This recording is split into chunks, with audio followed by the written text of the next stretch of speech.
welcome to episode 8 of the Mean Grit podcast. I've got Wes Christensen with me today, and we're going to learn about finding our true selves.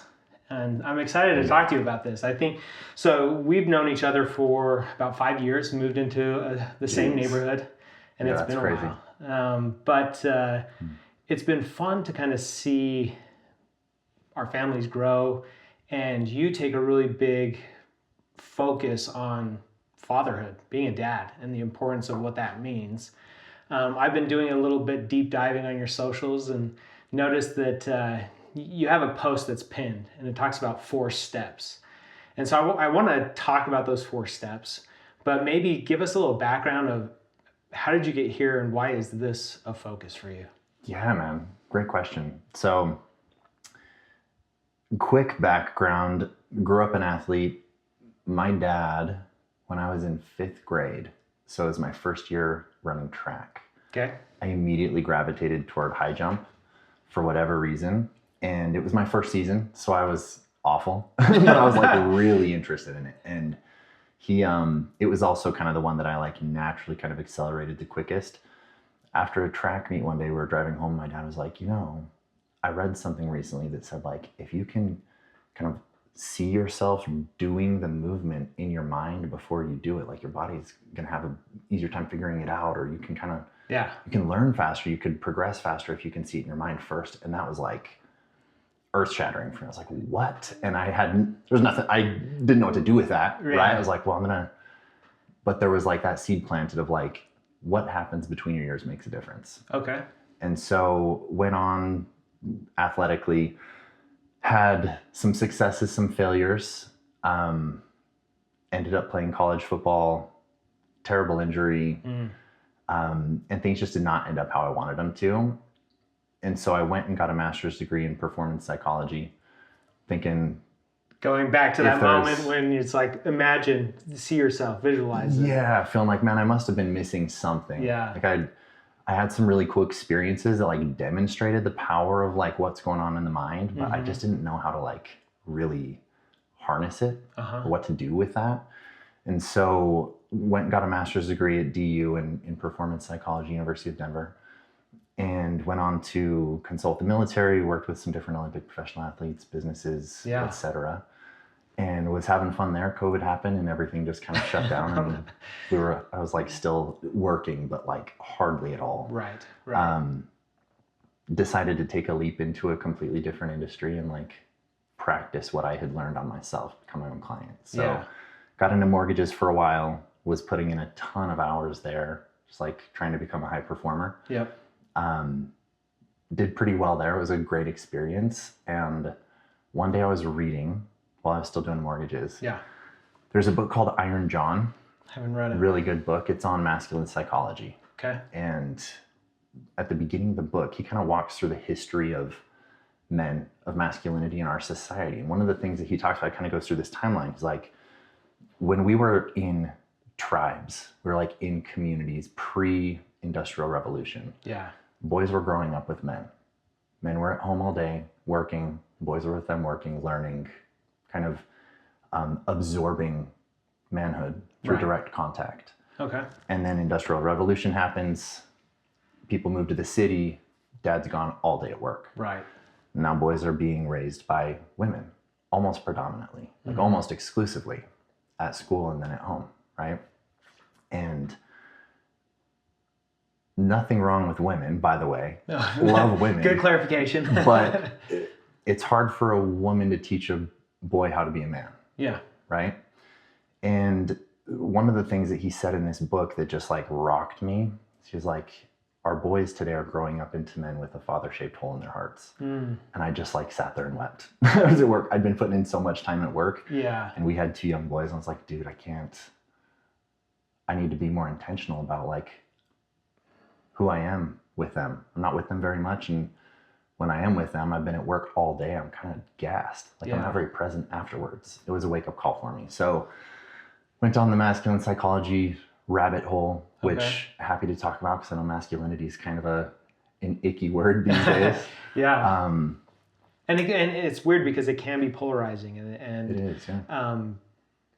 Yeah. We see a lot of things like the Me Too movement, and obviously there are people out there who don't treat women correctly, and then we want to blame it on masculinity, or men who don't, would rather just dissolve into nothing, and is that masculinity? So yeah, maybe help kind of navigate, how do you put this in a positive light and make this something to aspire to, instead of kind of the negative connotations of like, oh, chauvinistic or misogynistic, which a lot of times we associate with masculinity in today's age, it seems like. 100%. So kind of getting back to the historical story, I hear all the time, with younger men and even with older men, like with families, in that because we oftentimes grow up without a masculine role model, boys turn into men and they don't really know how to be. Yeah. Like, how am I supposed to be? I'm being told that like masculinity is bad.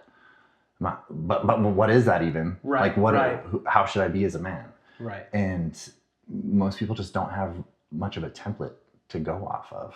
And so I think it's pretty clear that like we're in a society where men have just been like extracted from the family. Yeah. To a very large extent. And the childish, chauvinistic, all the negative stuff that's kind of been placed onto masculinity is really boy psychology. It's not actually masculinity. They're boys who grew up into men's meat suits and are still children. But they just haven't, there's like no initiatory process anymore. We had that for thousands of years. That's gone.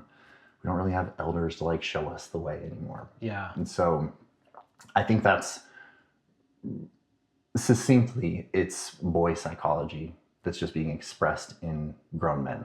Define that a little bit more for me. When you say boy psychology, what does that mean? Yeah, so boy psychology is just immature men. Yeah. It's undeveloped men psychologically. So overly emotional, self-centered, greedy, anything that you can imagine that comes to mind when you hear toxic masculinity.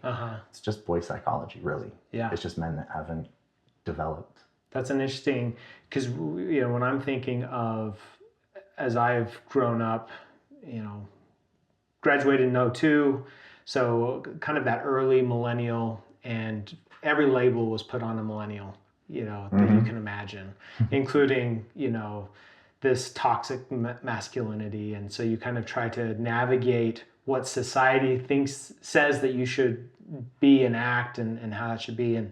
And it's, you're exactly right. You talk about the Industrial Revolution, where people were going to work in factories, where now it's like, well, if you're not, if you want to be a high performer in business or reach a certain income level, there was this perception that you had to put in so many hours, and that couldn't be focused on your family. It had to be focused on your craft, your career, or whatever. And so, like, you felt more accomplished if you were on the road 50, 60, 70% of your time, because I'm doing it for the family. And that's the irony. Most people say, I want to give my kids a life I never had. Like, your kids just want a dad, bro. Right. Like, that's really what they want. That's what they need. So I want to kind of take this into the steps that you've outlined, and we can take these in any direction that you want. But 1, telling the truth.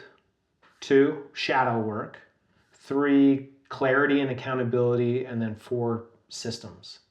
And I think that's a good framework to kind of put this discussion. But talk to me about, in this discovery, telling the truth. Because I'm assuming that's honesty with yourself. Is that the core of it, or is there more to that? 100%. Yeah, 100%. So, and this will tie in a little bit to other steps, but you meet men out and about. How you doing, man? Good. Right. Things are good. Fine. It's like as deep as we really go. Yeah. And what I often see, it can be a hindrance when I'm working with guys. We like set targets. What are the things you want to create in your life, physically, financially, in your relationships? And if you've got a GPS, people still use GPSs. If you got maps on your phone, you can tell it where you want it to go, but if it doesn't know where you are right now, it does not matter the destination you put in there. Yeah. And so like getting really clear on like, what is the truth right now? Yeah. Like, where am I actually right now? How's it living in here right now for real? Right. How really am I showing up in the important areas of my life? Without knowing that, without being honest about that, we can't fix anything. Because if everything's fine, then like what is there to really shine a light on? Yeah. And is that, I mean, looking in the mirror and telling yourself like, hey, being honest that way, or how do you help somebody discover that? Yeah, really just questions. Okay. Just like questions about physically, like where are you at? Yeah. What are you doing? Your relationships. Like, how are things really in your marriage? Right. Like how's your connection? Are you spending time with your kids, your wife? Is it quality? How much time are you spending on your phone? Yeah. What results, like what fruit is being born in these different areas of your life? Okay. The fruit will tell you where you're at. Sure. Most of the time, we just don't really want to look at it. Right. No, I totally get that for sure. Yeah. So it's really just getting clear on that. Okay. It's not too complicated, but I find that most people, and I speak mostly to men here just because that's who I predominantly work with. Right. Most men just don't really have anyone in their circle. If they have one, like most men that I talk to feel like they're on an island completely. Yeah. But even if they have a group of friends, it'll usually be like, we talk sports, we talk video games, politics, whatever. Yeah. They're very rarely like getting real with each other about like, hey dude, like, could you not be showing up better as a husband, father? Could you not like get yourself in shape a little bit more to be an example to your family, right? Yeah. They're not having real conversations like that, like hardly anyone does. And so it's just having that real conversation on like, where are you at? Yeah. Let's figure out where you want to go. I think you can go where you want to, but if we don't figure out where you're at right now. Right. And I think that's bold because you're right. I think so many people, and I know that you've talked about this, if you raise your hand and say, hey, I need help, it's saying like, oh, wait, you're not strong enough to do it yourself. You don't have the capabilities to solve this problem on your own. Therefore, you are not a man. You are not strong enough or smart enough. And we're supposed to have it all figured out. Yeah. And that's hard. That's, you go to work to get the paycheck, to come home, to provide for the family. But, I think all of these things are so important. And I love this idea that just having that honesty, but then also finding that support group that can also be honest with you and maybe, I don't know, kind of a soundboard to just bounce ideas off of. How do you help people find that? Find a support group or people who, is it like, hey, find a good mentor, find a good coach? Is it find put out a something on Craigslist and said, I'm looking for a platonic relationship? Like, what are we doing? Never tried Craigslist. Fiverr's better. No, okay. This one's tricky, dude. Yeah. The tricky thing here is that it's much more comfortable to not hold yourself radically accountable. Yeah. And there's so much power there. That's why it's one of the steps is like accountability is really important, but it's very easy to hide and wing it and pretend like you're showing up the way you could be. Yeah. If you don't have someone that is willing to risk an uncomfortable conversation for you. And so usually, and this is something that like in with my clients and with my group, we talk about quite a lot when people are coming in. It's like, hey, most of the time someone calls you out, that's how it's received, as like I'm being called out, I'm being diminished. Yeah. But if someone actually cares about you, they should be there to help you recognize your blind spots. Right. And it's much more calling you up than it is calling you out. I like that phrase. I've never heard that, calling you up instead of out, because it's so true. We walk on eggshells in society of trying not to hurt people's feelings to the point that, even if you know it's going to benefit somebody, you know it's going to help them, you don't say anything because you don't want to hurt their feelings. That's really interesting. I have two thoughts. One, because I recently changed jobs and I was working with this third-party provider, and he was an accountant. He was an accountant for the company I was working with. I would set up weekly calls with him just to go over the books. And when I left that company, he started texting me like every 2 weeks and just saying like, man check, how you doing? And to me, like that was, I loved that. And I think to me, it was kind of an eye opener that I need to be that person for somebody else. Like I need to pass that forward because this guy, like the transition was good. Like I've been in worse transitions leaving a job, but he just said, hey, I need to check on this guy. Even though we had a very transactional, I paid him to do accounting. He did accounting work. On the other end of that was just a dude who cared about another guy and wanted to make sure. And so that was an example for me in my life that I was like, yeah, I need to be doing this more for other people. Yeah. That's masculinity, by the way. I love it. That's a huge aspect of masculinity. I love it. And yeah, I mean, we can get into that too, and that definitely ties into like shadow work, especially in men. But yeah, masculinity is a huge aspect of that is service. Yeah, and the second thought that I had, because I've helping my daughter as she navigates being a teenage high schooler, and there's a lot there, and I have tiptoed around certain subjects and topics with her because again, it's like I don't want to hurt her feelings or like scar her in this development era. You know, you just get so afraid that, oh, my kid's gonna grow up and blame her parents for screwing her up. And I heard this quote recently that it's like, no matter what, you're gonna screw them up. But if you love them and you continuously love and support them, they'll forgive you for screwing them up. And that's when it clicked for me to say, okay, I am going to have this hard conversation, even though it might be raw and it might be tough. But it just kind of opened up the relationship even more. So I hear you when you say like, hey, you've got to be honest and you have to be accountable because it hurts sometimes, but then it just kind of opens up a relationship. It opens up your mind to be like, okay, now what are the possibilities? What is the potential? Yeah, 100%, dude. I think if we've been given stewardship over our lives, we have a real responsibility to help those that are around us and with us to, I think like fundamentally the purpose here for us is to grow and develop toward our highest potential and help others do the same. Fundamentally, I think that's what we're here for. And if that's what you're doing, the feedback and accountability that you offer people is going to come from the right place. Uncomfortable, 100%. Sure. Most of the time. Most of the time. But also, most of the time they know. Yeah, you're right. Right. I've been hiding about it.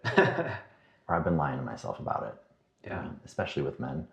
But yeah, man, I love it. That's cool. If you're coming from the right place, I think what usually happens, the scarring that happens there is usually, it comes from a feedback, right? If it's feedback, probably more criticism, comes from parents who have not done work on themselves.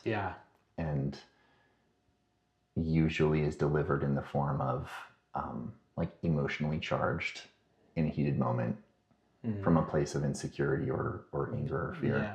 Or not leading by example. I think there's that too. 100%. Another post that I saw was, the dad talking to his kid, and it's like, hey, if you put your mind to anything, you can achieve whatever you want. And the kid's reply was, well, Dad, why haven't you? And taking that accountability and ownership on yourself to say like, I'm going to lead by example. I am going to give you some harsh feedback, but I'm going to do whatever I'm asking you to do at the same time. 100%. That's awesome. Leadership is an energetic exchange. Doesn't matter what words you have. You've probably been around people that like try and have either been like put in a leadership role or like try and assume a leadership kind of status or position within a group, and it's just like lands weird. It's like you're not like it's not quite, it doesn't quite jive. Yep. Usually that's the case. It's like you got the words dude or you got the title, but it just doesn't land. Yeah. That's true.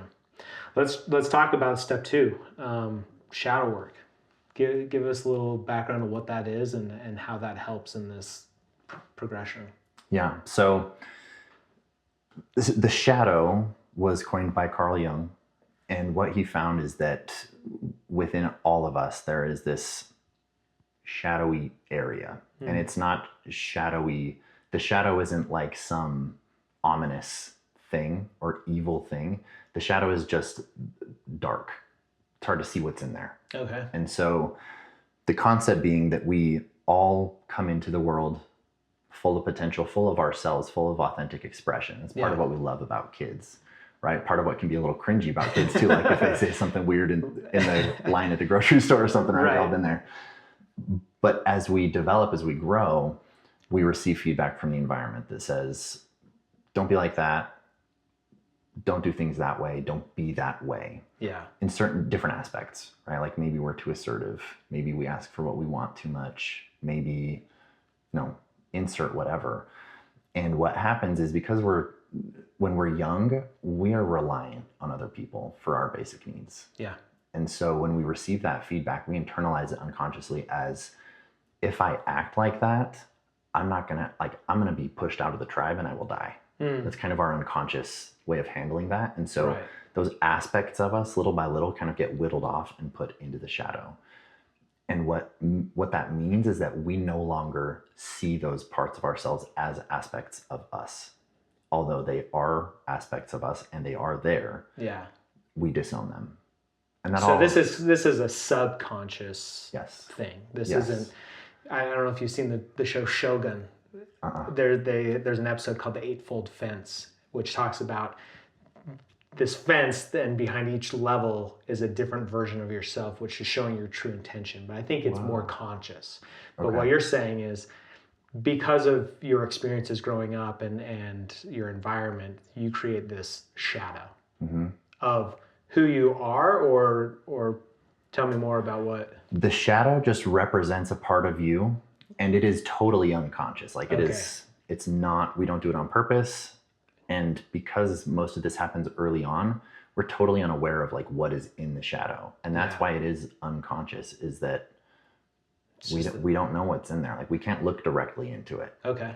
But it is there. And a lot of the self-sabotaging stuff we do, a lot of the outbursts that we have, a lot of the judgments that we place on people are kind of ways for us to sort of like hold up the mirror and see Medusa, right? So we can't look directly, but there are ways that we can kind of reveal to ourselves and see what is in there, the parts of ourselves that we've kind of sloughed off.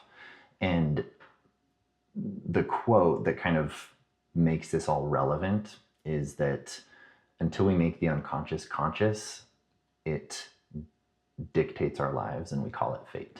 And so we like catch ourselves doing these things that we wouldn't really want to do, or that are not really in alignment with the direction we want to go or who we want to be. And it's not till afterwards that we're like, man, I was not going to blow up at Thanksgiving dinner again at Uncle so-and-so. I wasn't going to do it. And then on the other end, it's like, what happened? Or someone cuts you off on the road, and it's not till afterwards that you're like, dude, what came over me? Right. That kind of stuff.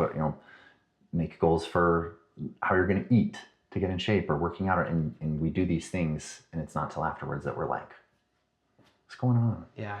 Is there the shadow? And that's kind of sounds like a lot of negative experiences, but is there positive in the shadow? Are there things that you do and you're like, wow, where did that come from? And you're like, wow, that felt really good. Does that happen in there as well? 100%. So most of the shadow is positive. Almost all of the shadow is positive, because even the more like negative traits can be used positively. So like aggression, for example, a lot of us, especially men, just because of how we are, like as young boys, we're just flooded with testosterone. We're like Yeah. bouncing off the walls and we want to fight and wrestle and like break things. Right. And we receive pretty quickly, like especially if you went to public school, like you need to reel that in quick, Right, or you're not right. going to stick around long, right? And so we suppress that part of ourselves, and not just suppress it, but we like cut it off. That's not me. And that trait's dangerous. Yeah. Like it's not safe.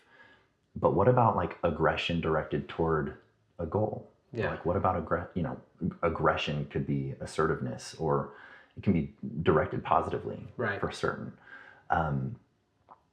That said, a lot of our most noble traits are also swept into the shadow. And so the way I visualize this is that we come into life and we are we're our authentic self, which you can kind of think of as like a perfect circle. Okay. That slowly gets whittled away until we are socialized.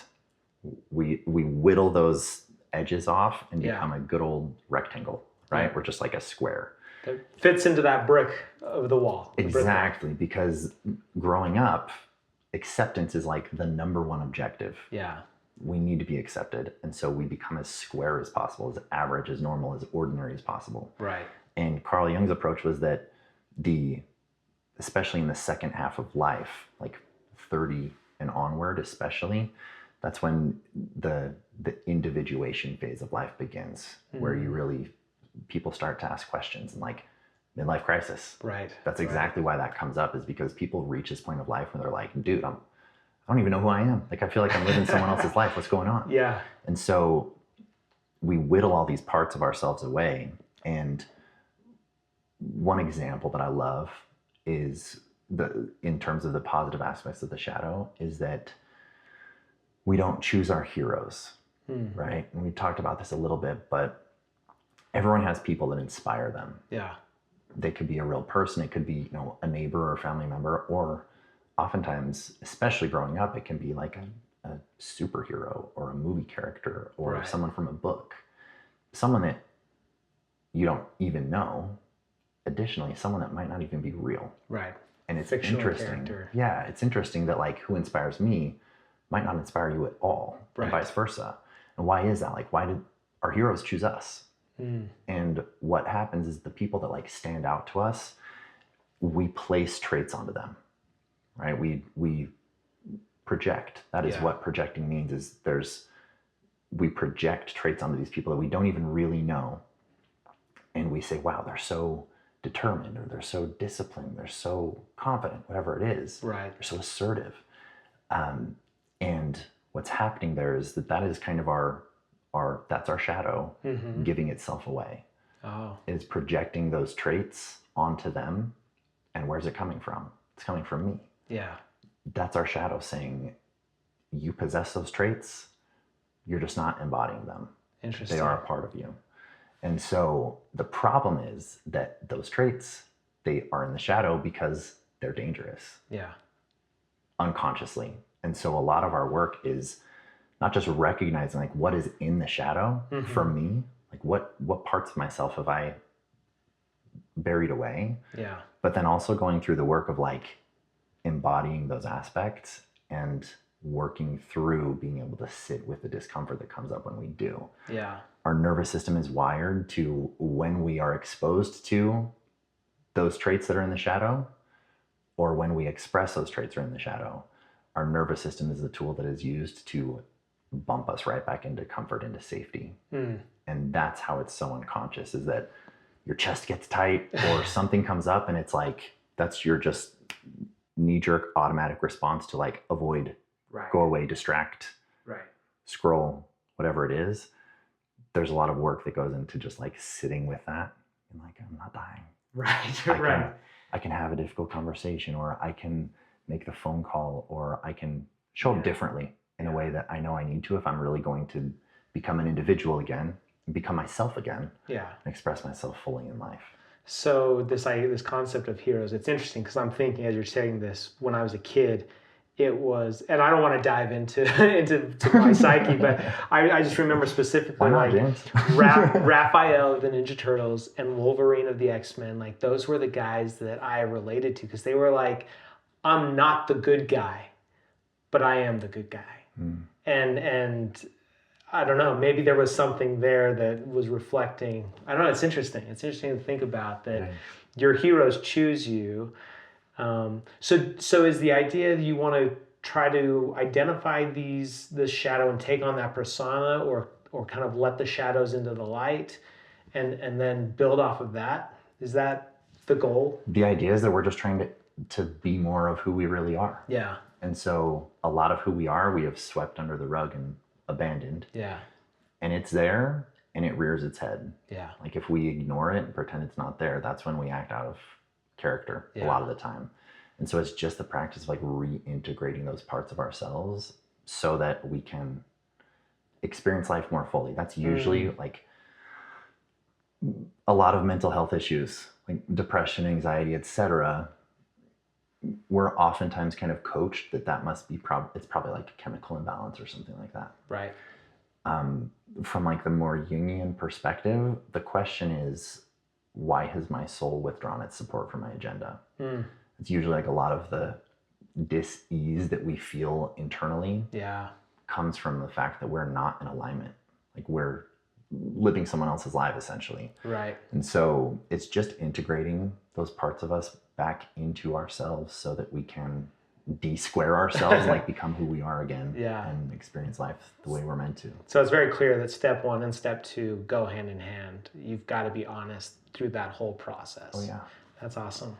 So let's jump to step 3. What help us with step 3? What's that one? Support and accountability. Yeah. So really interesting research here. And this is, I think this is part of what makes coaching so difficult is that it requires you to do this yourself, right? You got to be practicing. First of all, I will say like most guys that I talk to and most people that I talk to in general feel like they're on an island. Yeah. Especially today with social media, all we see is like the highlights and we're left sitting there like, my house is a mess. I'm not perfect. What's wrong with me? Yeah. And so it just causes us to like isolate ourselves even more. And that's just not how we're built. Right. We're not built as isolationist creatures. It just doesn't live well. And I think we're seeing that. Yeah. So support is so important. The accountability piece, there's some interesting research where they measured like the likelihood of accomplishing a task. And if we look at goals, everyone sets goals, right? Yeah. We got the New Year's resolutioners. A lot of us do it. Some people like don't even get as far as even setting the goals on New Year's. They want to, they mean well. Right. But for even those of us who like set goals, a big part of that is like we chunk it down. What are the tasks that are going to naturally unfold into the accomplishment of a goal? Right. The problem is that we stop accomplishing those tasks or we stop doing them. And so they measured what is the factors that increase the likelihood of accomplishing a task. And I'm going to paraphrase a little bit. I'm going to get the numbers a little bit off here because there's a few levels. I remember the last one, but the first one is like if you have an idea what you want to accomplish, that's like 5% likelihood of getting it done. Okay. Second level is like if you have an idea and you write it down, that goes up to like 10-15%. If you have an idea and you write it down and you make a plan for getting it done, you jump up like 20-25%. And then you have an idea, you write it down, you got a plan, and you have accountability, meaning that you are going to report to someone and tell them yes or no, I did it, and why. It goes up to about 95% likelihood of accomplishing that task, which is ridiculous. Yeah. 95% is crazy high. Just having somebody to say, hey, this is I did it or I didn't do it. And here's why. Exactly. So that is the value of whether you have a coach or a group of people you're a part of, or you just go have a level with a buddy, or even your spouse. The tricky thing is that accomplishing a goal, doing anything that's out of the ordinary, is going to involve some type of discomfort. Yeah. Goals always represent growth. Growth is synonymous with discomfort. Yeah. And what that means is that our natural proclivity is going to be to eventually start fudging, eventually start hiding. And that's how we all are. We all want to avoid discomfort. It's just how we're wired. Yeah. And so where it gets tricky is like, if I sell you on my BS and you buy it, you can sell me on yours and I'll buy it. Yeah. Yeah, bro, I know you're really busy. You got a lot on your plate. Kids, job, bills, da da da. We just go in this circle of storytelling, and then nothing ever happens. And so, and are you saying that from the context of the person holding you accountable begins to maybe not hold you accountable? Okay. Exactly. Because it's just kind of the nature we relate of how we and are. We get it. We sympathize. It's okay, man. Yeah. Next time. Yeah. And then it kind of goes back to that first conversation we were having, where it's like, you want to support somebody and help them, and it's probably coming out of a place of love, but it's like, but if I tell you that you're doing a really bad job at your goal, you might feel bad and just quit all completely. Yeah. And also, like, who am I to hold you accountable when I don't do anything I said I was going to do? Yeah. Yeah. Most people really don't have that basic level of integrity. And integrity really just being like, what is the value of the words that you say? Right. I think most people, like, their commitments are inflationary, very much so. What do you mean by that? What I mean by that is that the more dollars we print, the less valuable they become. Yeah. And the more times we make a commitment to ourselves and don't keep it, the less our next commitment is worth. Yeah. It's the easier it gets to, I'm too tired. Yeah. I was up really late last night. Yeah, I'm really busy. And the stories just get more convincing, and I'm less likely to commit. Yeah. Most people don't have very many people in their circle who will like put their word on like the golden standard. Yes. So like, I'm going to do what I said I was going to do. And so in both directions, like, it's hard for me to hold someone accountable if I'm not living to that standard. Right. Because it's weird. It's a little bit out of alignment. It's a little bit out of integrity. Like, how am I going to do that if I'm not? Yeah. So it's interesting because I remember, I don't know at what point in my life, but somebody said that to me, like, never hit snooze. Like, never hit snooze on your alarm. And that's what you're describing. Basically, you said, I'm going to get up at 6, but then you hit snooze and you're like, I'm not really getting up at 6. I'm going to get up at 6:10. And commitment broken. Yeah. So it's keeping that commitment to yourself and to others, so that that's a true value. I like that. Yeah. So the accountability piece is really important from like, if I want to grow, I need to have someone that can hold me accountable. Yeah. And that can be, it's got to be bi-directional at some level. That's, I think, where the value of like hiring a coach comes in, and that usually they're detached relationship wise. So they're not like, hey, if I hold you accountable, I'm not sleeping on the couch. I don't care. Yeah. But if it is like a friend or a spouse, like, there has to be a serious conversation about like, we got to hold each other accountable here. Yes. And even when it sucks. Right. Even like, I'm going to help you when I see that you've reached your threshold, you're overwhelmed, but I can see that you're not showing up the way that you've told me you want to show up. Yeah. I'm going to be there to help you recognize it and help you realign. Right. I need that from you as well. It's got to be pretty bi-directional. I love that. I think, like you said, it's hard. It's hard, and to have that accountability. But I think your step 4 is also just giving yourself the best chance to succeed. Step 3, we're finding somebody who's going to hold us accountable. Step 4, now we're putting systems in place. I think you quoted, I'm assuming you got it from Atomic Habits, James Clear, who says, you don't rise to the level of your goals, but you fall to the level of your systems. Bingo.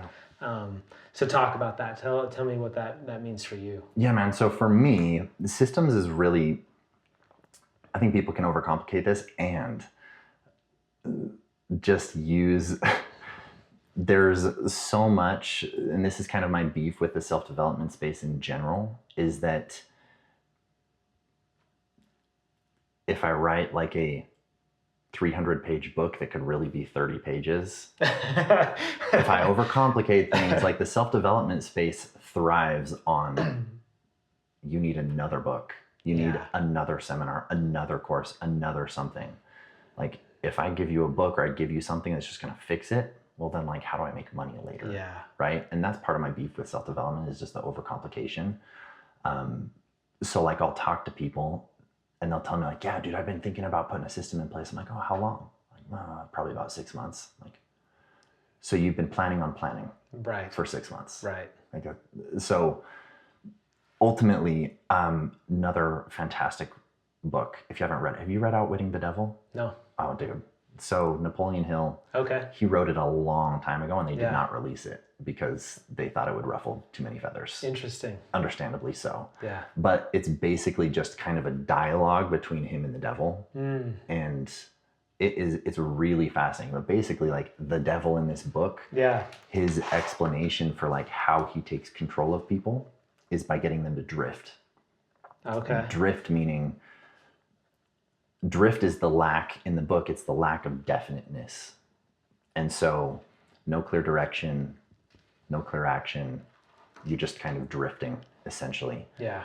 And that, according to the devil in this book, that's how he kind of takes control of people and keeps a hold of them. Mm-hmm. The antidote is definiteness, which basically means like clarity. Yeah. On what am I going to do moment to moment? Who am I going to be moment to moment? Right. And so the systems that I put in place for myself and for clients, it's basically like time-wise. So we want to structure the day.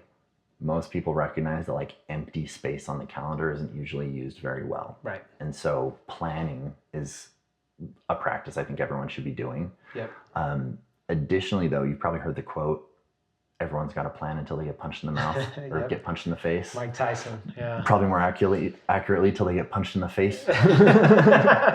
But that piece, so people will set plans and oftentimes like get frustrated or discouraged with them. Like I planned my day and just got totally derailed. Yeah. And then that is an excuse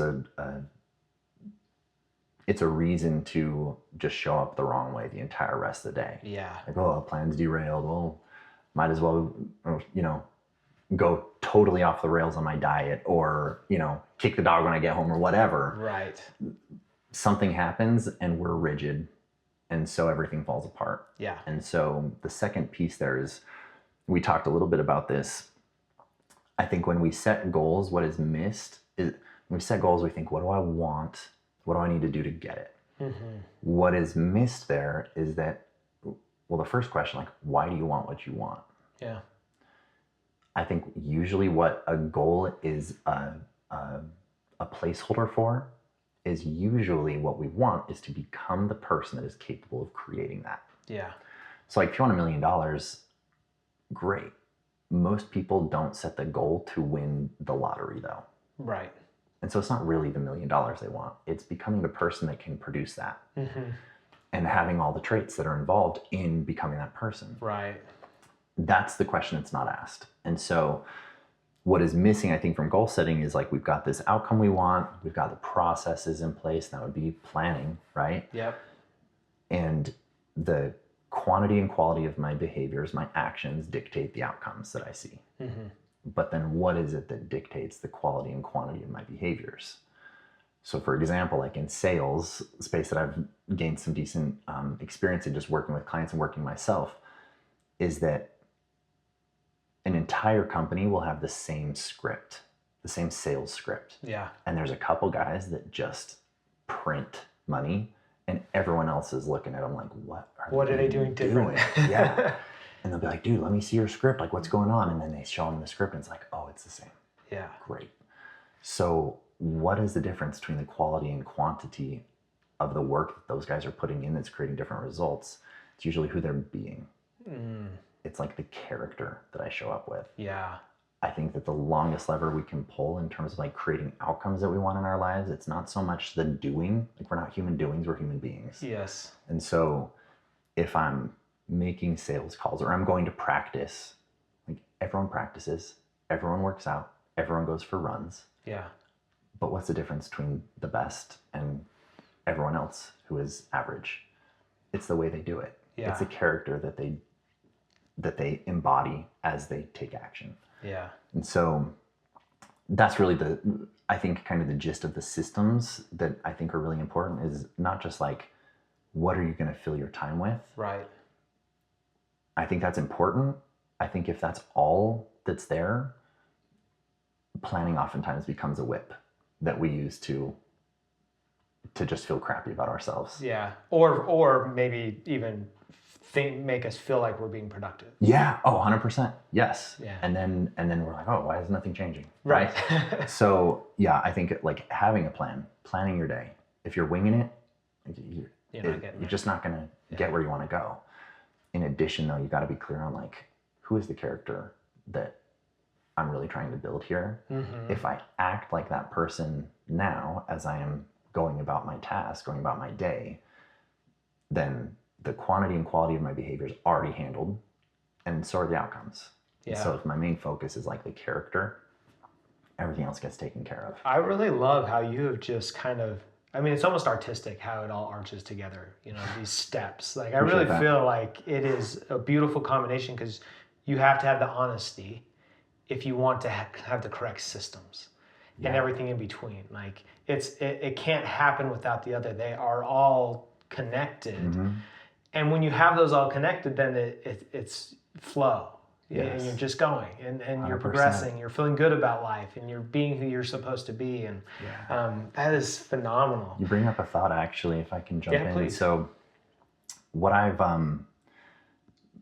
harp on, and I know my clients just get sick of it, but we live mostly, if we're living by default, we're living from like ego consciousness, which is very much, not intentionally, but very much like self-centered. And so what that ends up looking like is, I'm not good enough, I'm not doing enough. It's the voice of scarcity, it's the voice of fear, of anger, of sadness. Yeah. And there's a really interesting study that was done that just tracked people's attention. Like how much time is the average person spending distracted every day? Yeah. There were like 50,000 people in this study, massive study, huge study. Might have been 5,000. I might have added a zero. Either way, really big study. Yeah, 5 or 50. A lot of people. Yeah. They put an app on their phone, and it would send them a push notification throughout the day. And it was just, are you focused or are you distracted? Just to see, like, are you actively engaged in a task or are you not? Yeah. And then the follow-up question was like, how are you doing, essentially? How are you feeling? And what they found was that average person spends about 49% of their time distracted. I was a little bit surprised. I thought it'd be a little bit more than that. That was the numbers that they came up with this study. What they also found is that when we're distracted, we are not living very well. Yeah. Distraction is when the default mode network in our brain is active, and that is kind of the house of the ego, the house of, how am I going to get it done? Like, what if I can't? What if I can't hold things together? Like the stories that the ego plays to fill us with fear, etc. Yeah. When we're focused, that quiets down, and we're able to like engage in tasks. And suddenly, like, what I'm doing, the things I'm doing, they're not just a means to an end. They're not these boxes that I have to check, that I got to drag my feet through.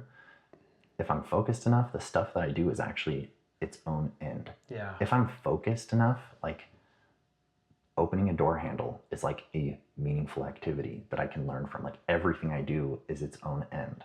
Right. And so quickly here, I was frying eggs. It's probably been a couple of years ago. My boys were watching Go Dog Go. I don't know if you've ever seen that show. One of the dogs said to the other, I don't even know the context of this happened, but one of the dogs said to the other, he's like, when I'm walking, I'm going somewhere, but when I'm strolling, I'm already there. Nice. I was like, dude, that is it. Like, that's what I've really tried to create. Like, then this framework philosophy is like, we've all got these places we want to go. We all have this sense that there is something inside of me that's asleep. Yeah. There's more inside of me that could be giving and doing and being. Right. I think most of us spend our lives, if we are pursuing it from a place of, once I get there, then I'll be good. Once I get there, then I'll be the person that I know I'm meant to be. Yeah. But it's almost like saying, hey, once I have a six-pack, then I'm going to start eating like a person that does. Right? So like it doesn't live well. Yeah. I'm never present. I tell myself like, hey, I've got this goalpost, and once I get there, then I'm sure I'll be happy. Right. And then I'll be present with my kids. Then I'll, then. And the more, like, if we're present, we can do the same things. Yeah. Either way, I'm walking. Yeah. but in one way I'm strolling, and that lives very, very different. Yeah. And so anyway, That's you profound. just reminded me of No, that. no, that's so great. I have a lot of thoughts because I was thinking about, this couple that I was just meeting with last week, and we were talking about, a lot of times we associate time spent or money spent on something, and that gives it the value. So, if you're gonna paint a picture and you spend 5 months on it, you give it more value than if you spent 5 minutes on it, but maybe the quality is exactly the same. And so really having this intention and purpose of measuring it by the activity and not measuring it by time spent, or because I know I've been guilty of that, thinking, oh, I'm going to do this job and it's very important. And so I'm going to make sure that from 9 a.m. to 5 p.m. I am locked in and I'm working because that's what my employer deserves. That's what the task deserves. When in reality, I could have finished that task in 20 minutes and it would have been of the same quality. But we misassociate time equaling value, time spent, when really it's quality and then quantity. 100%. Stack those two together. And Yeah, it's fun. Yeah, and the other thing, what else was I was thinking was, I left it. It must not have been important, but I just, it's really cool. Talk to me about goals. When we were kind of talking, you mentioned that you have a different way of setting goals, and so I'd love to kind of get your perspective on that. Yeah. So, and I prefaced this a little bit already, right? And that I think we just kind of miss the point of goal setting. And goal setting is really about becoming. It's not about an external event or circumstance. Yeah. We're so hypnotized by the idea that once I get that house or car or thing, or once something changes out there, that's my permission slip to be okay in here. Yeah. I can't tell you the number of times that I've had a client come to me because of that. It's like, dude, 2 clients I can use as an example here. Last year I was working with 2 guys simultaneously, both Chris's. One of them had just about 6 months prior been let go, and he's freaking out, right? Like, income's gone, I got to figure something out. The other guy had just had his best year ever previously, and he was on pace to beat it. Yeah. So he was going to take home about $2.5 million that year. Wow. They both were telling me the same story, and both coming from this place of like fear and scarcity. And the Chris that was doing really, really well, one of the things he came to me and said was like, dude, I just thought, like, I grew up thinking like, man, $100,000 in a year, like, if I can do that, then I will have made it. Yeah. I'll be that guy. Life will be amazing. Right. It's like, and then I did that, and then it was like, well, I don't feel very different. Let's make it 500,000. Right. Then let's make it $1 million. Then let's make it 2 million. And here he is on this hamster wheel, not strolling, not enjoying life at all. Health deteriorating, relationships in the garbage. That is the hypnotizing, I think, that happens with goal setting, is that we trick ourselves into thinking that some external thing is going to fix us. Yeah. It's going to fill a hole. It's not. It never will. It can't. That has to be. That's an inside job, 100%. Additionally, I think oftentimes, and then just to backtrack a little bit, we ask ourselves, like, why can't I keep myself motivated? And we never stop to ask, like, well, is it your goal? Like, is it actually meaningful? Yeah. I think a big problem is that, and this is part of why we do shadow work, is that we're raised hearing, oh, he's successful, she's successful. Yeah. And we see, like, oh, okay, watch, you car, gotta be a doctor, whatever, lawyer, big job, house, this neighborhood. Yeah. And then people ask us, what are you going to do? What are you going to do when you grow up? In the form of, what are you going to be when you grow up? We ask kids, what are you going to be when you grow up? Right. And their response is a job. Yeah. What are we doing? Yeah. Like, no, you know what I mean? Like, you can't be a job. It's not going to live very well. Right. And so part of the tricky thing with goal setting is that half the time we set goals that someone else set for us. And we wonder why we have a hard time approaching them, never ask, like, maybe it's not really me. Yeah. And then when we get them, we spend our lives chasing them and realize at the end that we set our ladder against the wrong wall. Yeah. Both of those hurt. Like, it's not great. And so going back to like, why are we setting goals in the first place? It's about becoming. Yeah. Ultimately, the goal should be becoming more of myself. Yeah. And potential isn't something that we ever actually touch. Like, it's an ideal, because this could be a fun conversation, but you're familiar with epigenetics? No. Okay, dude. So in our genetic code, so like, for example, if you eat broccoli, it activates a part of your genes that are suppressive against certain cancers. Okay. And so that's not switched on until you have one of these molecules that is within broccoli. It gets switched on, and that's beneficial for you. Our genes are the composite. We are everyone that's come before us. Yeah. You think of the people that have come before you. You've probably got some great people, savages in your lineage. Yeah. Right? Like, think of all the things they did. Right. All of the harsh winters that they went through, all of the hunting that they had to do, the wars that they went through, all of the crazy things they survived. It's so funny that you say that, because my wife and I a couple of years ago took a trip to Scandinavia, and I had family, ancestors from Sweden and Denmark. But for whatever reason in my mind, like society, I navigated more to my English and Irish background. I was like, oh, that's cooler. Until I went there. And I was like, holy cow, I had, like, my family was here, and this is a pretty cool place, but we decided to be adventurous and travel to America. Like, who's that bold? Like, yeah, bro. And that's you. Like, that's what you're made of. The thing is that we're like totally domesticated. Right. And so when it comes to potential, the only way we can possibly begin to know like what our potential is to stretch ourselves. Yeah. It's like to challenge ourselves, to put ourselves in situations that require switching on of more of us. Yeah. That's epigenetics. That's cool. We get put in a more challenging situation. We put ourselves there. More of us switches on. That requires the discomfort of leaving your comfort zone. Yeah. But that just compounds and expands. And so it's an ideal. Like, you'll never fulfill your potential. Right. But you should always be moving in that direction. We know psychologically that's what lives best. Yeah. So anyway, I think that ultimately should be the goal. It's great if you want to like create checkpoints along the way that kind of represent your progress. Yeah. Whether it's financially, with relationships, jobs, whatever.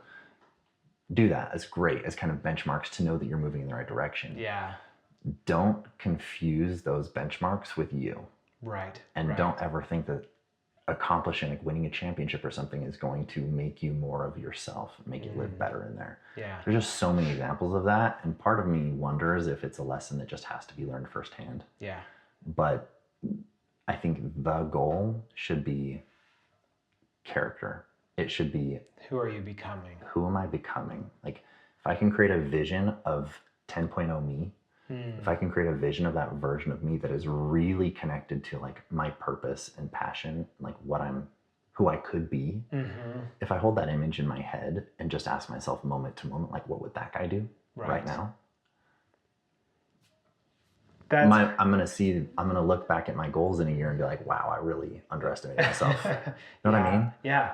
I remembered what I was thinking about, because this resonates with me so well right now as I've, in the last 5 years have really got into trail running and ultra marathons, which again, it's like doing something hard that awakens a part of me, because I'm beginning to question the limits of my resilience, and I keep pushing.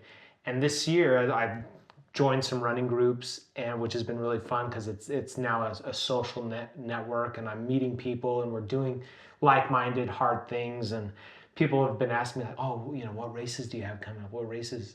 And finally I just had this realization that I don't want to run a race, because it could be a symbol of something that I've accomplished, but I want to be an ultra runner. Like that's what I want to be. Somebody who just runs every day, ridiculous amounts of miles in the mountains. And when I had that realization, my runs became more enjoyable because no longer was it, oh, what do I have to do to finish this race in a certain amount of time or hit this marker? It was, I'm just going out here because I love it. And yeah, I'm going to put in effort, but it's just who I am. It's just who I am. And now you're strolling. Yeah. That's awesome. So it's so cool. And you're going to reach, like, you reach mastery so much faster that way too.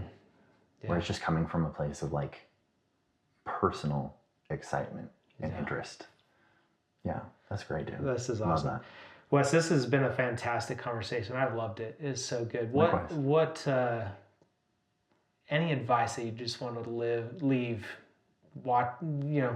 followers, listeners who are listening, what should they be doing? What's the best advice you can be giving them? Oh man. Besides, I mean, we've spent, I don't know, an hour already talking about a lot of good stuff, but like, what is that one thing that if you could tell yourself or somebody, start here? Great question. I think that I would start with the question, what do you want to want? A lot of people ask, like, what do you want? Yeah. And that can just be so jumbled with, well, what I'm told I'm supposed to want. And well, and I'll tell you the one that's been getting me since we chatted the other day was, what is your soul telling you to do? Yeah. And I've been thinking a lot about that because I think that is what a lot of people, this whole idea of who are you going to be? Like, quit trying to be a human doing. I like that. Be a human being. What are you going to be? And focus on that and let that drive your actions. And so I love it. Is there a way for people to follow or reach out to you? What's the best way to connect? Yeah. Instagram for sure. It's where I'm most active. It's I am Wes Christensen. Okay. CHRISTENSEN. Perfect. I am Wes Christensen. Yeah. Okay. And any other closing remarks? I think you can have what you want if you're just, it takes what it takes. That's awesome. There's a price for everything. If you're willing to pay it, you can have it. That's cool. Well, hey, for all of you who are watching, thanks. Like and subscribe. This has been Wes Christensen, and we're finding our true nature, and I've loved it. So thanks, man. I appreciate it.